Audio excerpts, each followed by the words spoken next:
বলতেন, ও আল্লাহ, আমি হলাম গোলাম, গোলামের ঘরে গোলাম, গোলামের সন্তান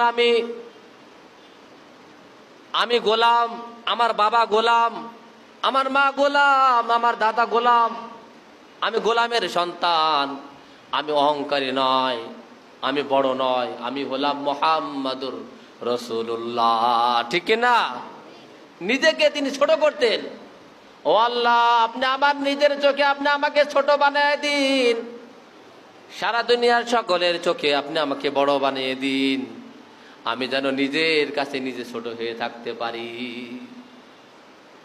আল্লাহুম্মা ইন্নী যালামতু নাফসি যুলমান কাসীরা। 5 ওয়াক্ত নামাজে সালাম ফেরানোর আগে তিনি এই দোয়াটা পড়তেন, ও আল্লাহ, আমি তো জুলুম করেছি, আমি তো গুনাহ করেছি, পাপ করেছি, অন্যায় করেছি, যুলমান কাসীরা, এমন গুনাহ করেছি, ফাইল্লা আনতা ফাগফিরলি, আপনি ছাড়া আর কেউ মাফ করনেওয়ালা নাই, ক্ষমা করনেওয়ালা, মাফ করনেওয়ালা, রহমত দেনেওয়ালা আপনি একমাত্র, মাফ করনেওয়ালা। আমার চুলের ঝুঁটি আপনার হাতের মুঠোয়। ইন্না ফাতাহনা লাকা ফাতহাম মুবিনা লিয়াগফিরা লাকাল্লাহ। ওগো নবী, আপনাকে তিনি সুস্পষ্ট বিজয় দান করেছেন কেন?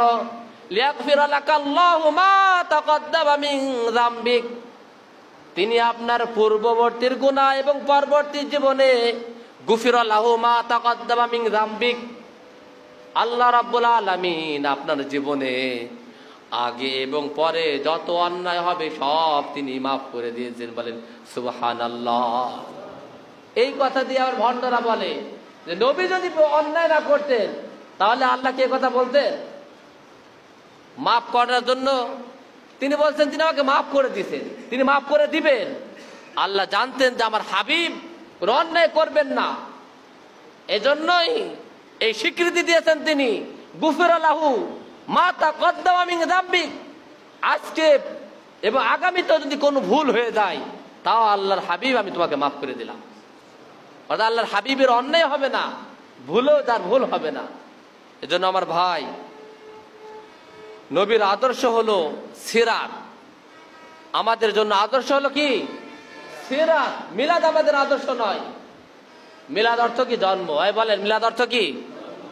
বিভিন্ন মতভেদ আছে নবীজির জন্ম নিয়ে। জন্ম কি আমাদের আদর্শ? বলেন না, সবাই না বললে ছাড়বো না আজকে। আমাদের আদর্শ কি জন্ম না সিরাত? মিলাদ